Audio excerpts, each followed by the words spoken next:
The escalating competition between the United States and China appears to provide an opportunity for Philippine authorities to revive the former U.S. Navy base in Subic Bay.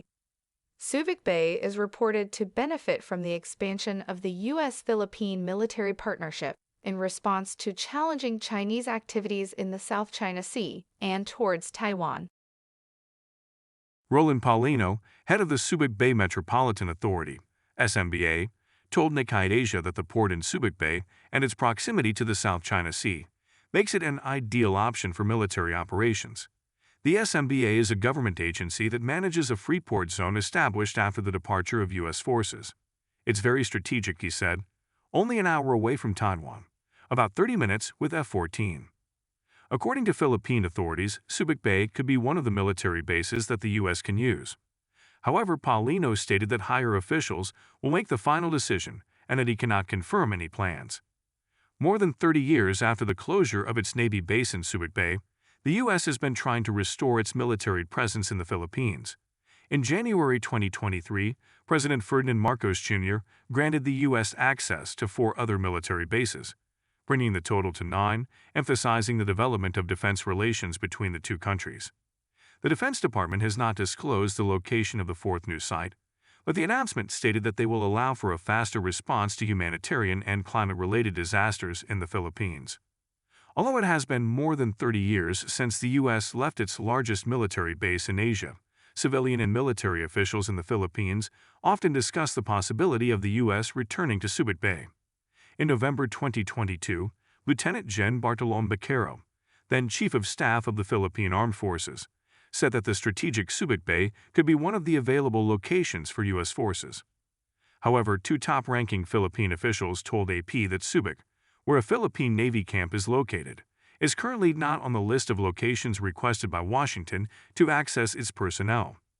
However, they noted that this could change as negotiations continue. China's efforts to militarize and seize islands in the South China Sea have raised concerns in Manila. Recently, the Philippines condemned China's actions, which involved shining military lasers at a Philippine ship in the South China Sea. The U.S. has described this as provocative and unsafe, and as a threat to regional peace and stability. The expansion of this defense agreement occurred after the American private equity firm, Cerberus Capital Management, decided to acquire the bankrupt Hanjin Shipyard in Subic Bay. The Philippine Navy also has a base in Subic Bay. Officials in the Philippines have called the rehabilitation of the shipyard the largest public-private partnership between 2 long-standing military allies. Officials from the SBMA stated plans to restart shipbuilding and repair operations at the site, supporting Philippine ships, U.S. Navy ships, and commercial vessels. Paulino stated that 18 companies have established themselves at the shipyard and estimated that the project would create 5,000 to 10,000 jobs. Vectrus, a leading U.S. defense contractor, is one of the businesses operating at the shipyard. It will provide U.S. military logistics support for their routine military exercises in the Philippines, including storage, tents, and generators. Cerberus plans have not been fully disclosed to the public. However, their plan is to lease the space to other businesses. CBRE, a U.S. real estate consultant, is one of the businesses involved in the project. During the Cold War and the Vietnam War, Subic was an important location for U.S. military supplies and maintenance.